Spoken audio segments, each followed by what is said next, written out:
नमस्कार दोस्तों, defence show में आपका स्वागत है। तो दोस्तों, बहुत बड़ी खबर निकल के सामने आई है कि अजीत डोभाल ने अफगानिस्तान में ऐसा खेल रच दिया है जिसके बाद अब काबुल की डोरी भारत के हाथ में आ गई है। तो अजीत डोभाल ने ऐसा क्या कर दिखाया है, ये हम इस वीडियो में जानेंगे। तो अंत तक बने रहिए, साथ ही लेटेस्ट खबरों के लिए चैनल को जरूर सब्सक्राइब करिए। तो चलिए वीडियो शुरू करते हैं। तो दोस्तों, अजीत डोभाल के एक दाव से चीन और पाकिस्तान दोनों चित्त हो गए हैं और अफगानिस्तान में तालिबान के कब्जे के बावजूद डोभाल ने कहा कि काबुल भारत का महत्वपूर्ण साझेदार है, था और रहेगा। जी हाँ दोस्तों, डोभाल के इस बयान के बाद पाकिस्तान सरकार और ISI के कानों से धुएं निकल रहे हैं और चीन तो बिलबिला कर रह गया है। और तजाकिस्तान की राजधानी दुशानबे में भारत के राष्ट्रीय सुरक्षा सलाहकार अजीत डोभाल ने कहा कि भारत हमेशा से ही काबुल का एक महत्वपूर्ण साझेदार रहा है और भविष्य में भी रहेगा। जी हाँ दोस्तों, डोभाल ने तजाकिस्तान की राजधानी दुशानबे में अफगानिस्तान पर चौथे क्षेत्रीय सुरक्षा संवाद में कहा कि आतंकवाद और आतंकवादी समूह क्षेत्रीय सुरक्षा तथा शांति के लिए बड़ा खतरा है। इसीलिए सभी देशों को इसका मुकाबला करने के लिए अफगानिस्तान की मदद करनी चाहिए। और अपने बयान में डोभाल ये भी कहना चाह रहे थे कि अफगानिस्तान के लोगों के साथ भारत के सदियों से विशेष संबंध रहे हैं और कैसी भी परिस्थितियां हो, भारत का दृष्टिकोण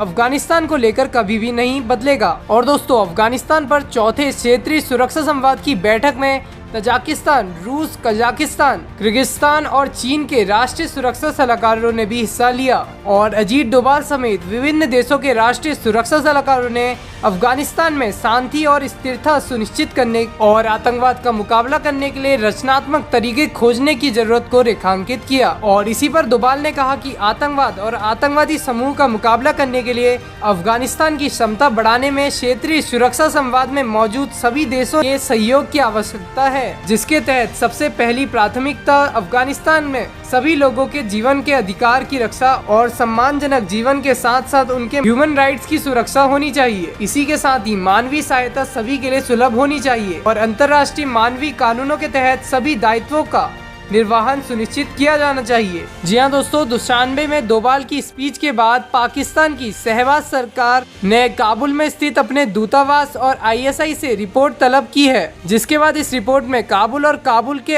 अलावा अन्य शहरों में भारतीय ठिकानों की जानकारी मांगी गई है। और दोस्तों, ध्यान रखें कि इस समय अफगानिस्तान में भारत का दूतावास नहीं है, भारत का कोई भी कांसुलेट भी काम नहीं कर रहा है। इसके बावजूद भी भारत की सक्रियता और तालिबान पर भारत के प्रभाव के कारण जानने के लिए कहा गया है। दोस्तों, पाकिस्तान सरकार ने ये भी जानने की कोशिश की है कि तालिबान के आने के बाद भी पाकिस्तान की अफगानिस्तान में कूटनीतिक पराजय क्यों हो रही है। वैसे दोस्तों, आपकी क्या राय है इन सभी बातों पर कमेंट बॉक्स में जरूर बताएं। अभी के लिए बस इतना ही। जय हिंद, वंदे मातरम।